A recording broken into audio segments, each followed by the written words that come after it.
నమస్కారం DR focus news కి స్వాగతం. నేను మీ స్వర్ణ.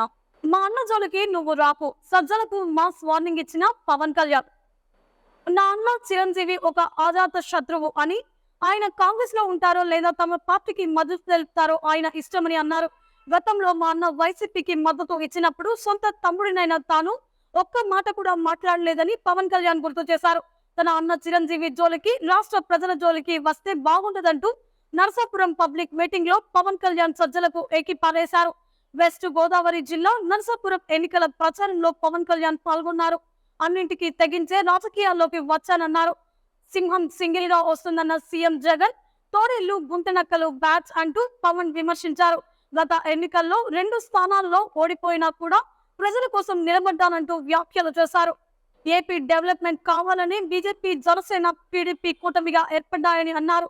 కేంద్ర ప్రభుత్వం సలహాలు లేకుంటే రాష్ట్రాలు డెవలప్ అవ్వవని పవన్ అన్నారు.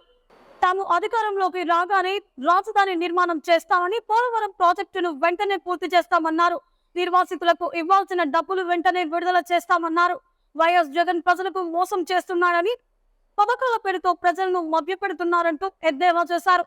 తమ ప్రభుత్వం అధికారంలోకి రాగానే అన్ని వర్గాల ప్రజలను ఉపాధి కల్పిస్తూ ఆర్థికంగా కుంగుబాటుకు గురవ్వకుండా ఆదుకుంటామని పవన్ భరోసా ఇచ్చారు. ఇదిలా ఉండగా వైఎస్ఆర్సీపీ జగన్ కూడా తనదైన స్టైల్లో పబ్లిక్ మీటింగ్ లో టీడీపీ, జనసేన, బీజేపీలపై విమర్శలు చేస్తున్నారు. ఈ క్రమంలోనే జగన్ ను అసోసియేషన్ నేతలు బచ్చా అంటున్నారని అన్నారు. ఈ బచ్చా చేతిలోనే గతంలో చంద్రబాబు చిత్తుగా ఓడిపోయారని గుర్తు చేశారు. ఈ బచ్చాను ఓడించడానికి 3 పార్టీలు ఒక్కటై ఎన్నికల్లో పొత్తులు పెట్టుకున్నారంటూ సీఎం జగన్ తీవ్ర స్థాయిలో మండిపడ్డారు. పోయే కాలం వస్తే అవతలి వారు బచ్చాల మాదిరిగానే కనిపిస్తారంటూ సీఎం జగన్ చంద్రబాబుపై నిప్పుడు చెరిగారు. ఈ వీడియో మీకు నచ్చినట్లయితే లైక్ చేయండి. మరిన్ని లేటెస్ట్ న్యూస్ కోసం మా ఛానల్ ని సబ్స్క్రైబ్ చేసుకోండి.